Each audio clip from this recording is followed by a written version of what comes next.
नमस्कार, मौलिक शक्ति न्यूज देख रहे हैं आप और मैं हूं आपके साथ साइमा। कांग्रेस नेता राहुल गांधी, अमित शाह और बीजेपी नेताओं में एक बार फिर से जुबानी जंग छिड़ गई है और अब बीजेपी के नेताओं ने राहुल गांधी पर पलटवार किया है। तो क्या कुछ है ये पूरी कहानी और कहां से शुरू हुआ ये पूरा मामला, चलिए सब कुछ आपको विस्तार से समझाते हैं। दरअसल कांग्रेस नेता राहुल गांधी और बीजेपी सांसद निशिकांत दुबे के बीच में अंग्रेजी भाषा को लेकर एक बार फिर से तीखा टकराव सामने आया है। राहुल गांधी के उस बयान के बाद जिसमें राहुल गांधी ने कहा था कि अंग्रेजी गरीबों के लिए एक मौका है और ये कोई जंजीर नहीं बल्कि एक पुल है, इस पर बीजेपी ने उन्हें घेरा है। दरअसल बीजेपी नेता निशिकांत दुबे ने कांग्रेस के पूर्व अध्यक्ष पर पलटवार करते हुए पूछा है कि राहुल गांधी अंग्रेजी भाषा को गुलामी की तरह क्यों समर्थन दे रहे हैं। राहुल गांधी ने दरअसल हाल ही में एक पोस्ट में लिखा कि अंग्रेजी भाषा हाशिए पर खड़े लोगों के लिए समानता और अवसर की चाबी है। उन्होंने कहा कि बीजेपी और आरएसएस नहीं चाहते कि गरीब बच्चे अंग्रेजी सीखें, क्योंकि वो नहीं चाहते कि वो सवाल पूछें, आगे बढ़ें और बराबरी करें। राहुल गांधी के इस बयान पर निशिकांत दुबे ने तीखी प्रतिक्रिया दी है और कहा है कि ये वही विचार हैं जो 1986 की राष्ट्रीय शिक्षा नीति में शामिल थे, जो उनके पिता राजीव गांधी ने पेश की थी।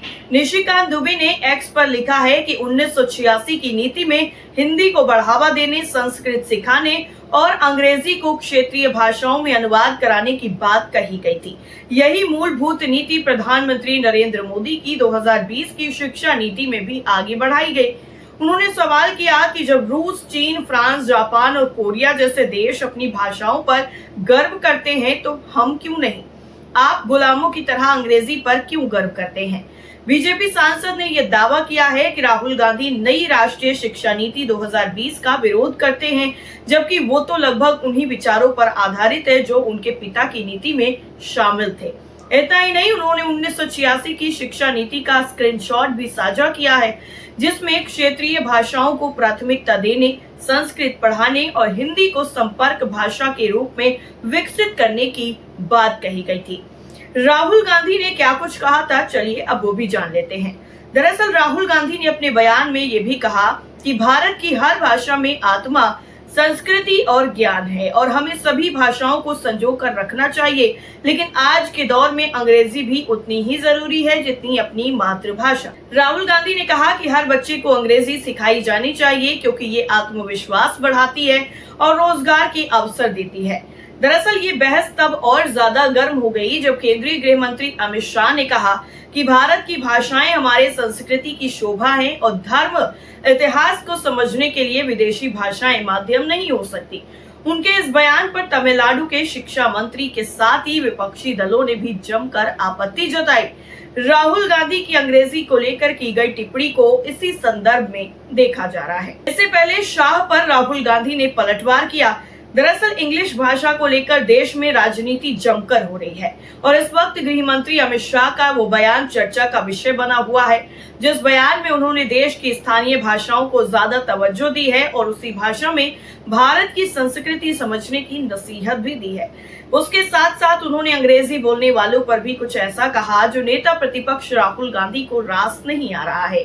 राहुल गांधी ने इसकी आलोचना करते हुए एक्स पर एक पोस्ट करके लिखा है कि अंग्रेजी बांध नहीं पुल है, अंग्रेजी शर्म नहीं शक्ति है, अंग्रेजी जंजीर नहीं जंजीरें तोड़ने का औजार है। बीजेपी आरएसएस नहीं चाहते कि भारत का गरीब बच्चा अंग्रेजी सीखे, क्योंकि वो नहीं चाहते कि आप सवाल पूछें, आप आगे बढ़ें, बराबरी करें। आज की दुनिया में अंग्रेजी उतनी ही जरूरी है जितनी आपकी मातृभाषा, क्योंकि यही रोजगार दिलाएगी, आत्मविश्वास बढ़ाएगी। भारत की हर भाषा में आत्मा है, संस्कृति है, ज्ञान है, हमें उन्हें संजोना है और साथ ही हर बच्चे को अंग्रेजी सिखानी है। यही रास्ता है एक ऐसे भारत का जो दुनिया से मुकाबला करे, जो हर बच्चे को बराबरी का मौका दे। ने क्या बोला था, चलिए वो भी आपको एक बार फिर से याद दिला देते हैं।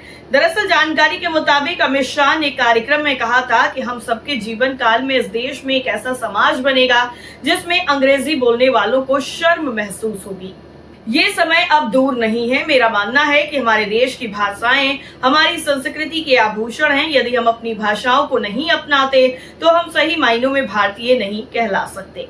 इसके साथ ही शाह ने यह भी कहा कि हमारे देश का इतिहास, इसकी संस्कृति, हमारा धर्म, इन सब को अगर समझना है तो वो किसी विदेशी भाषा में संभव नहीं है।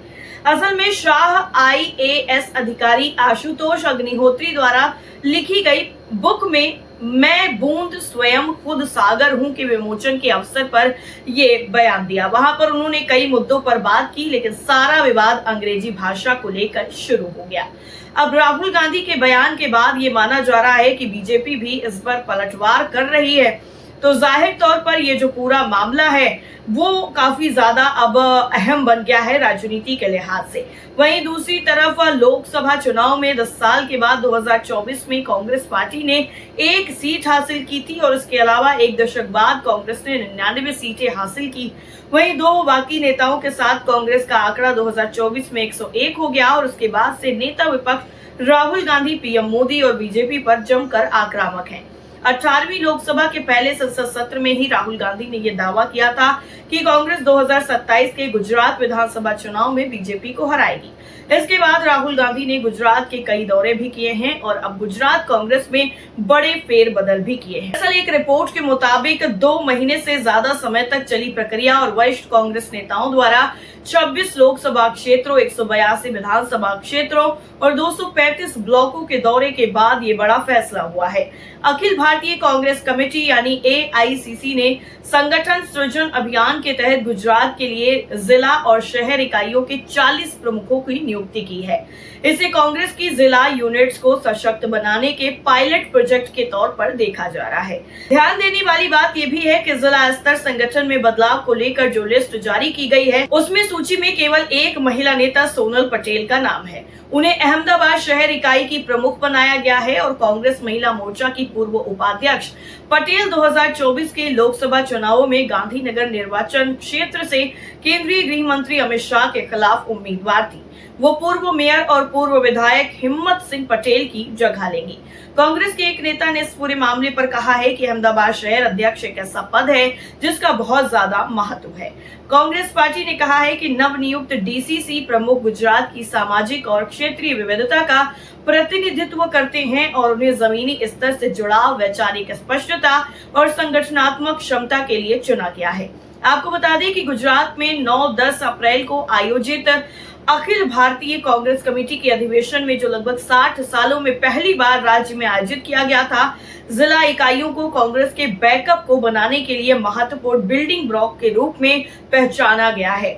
अब जिस तरीके से 30 साल से सत्ता से कांग्रेस बाहर है, तो जाहिर तौर पर इस बार वो सारा का सारा जोर लगाएगी और गुजरात में बीजेपी को पटकनी देने का काम करने की जो तैयारियां हैं वो जाहिर तौर पर शुरू हो गई हैं। लेकिन क्या कांग्रेस कामयाब हो पाएगी, क्योंकि बीजेपी 30 साल से वहां पर सत्ता में है। आपको क्या लगता है, कमेंट करके जरूर बताइए। फिलहाल के लिए इतना ही। बाकी खबरों के लिए आप जुड़े रहिए मौलिक शक्ति न्यूज के साथ। नमस्कार।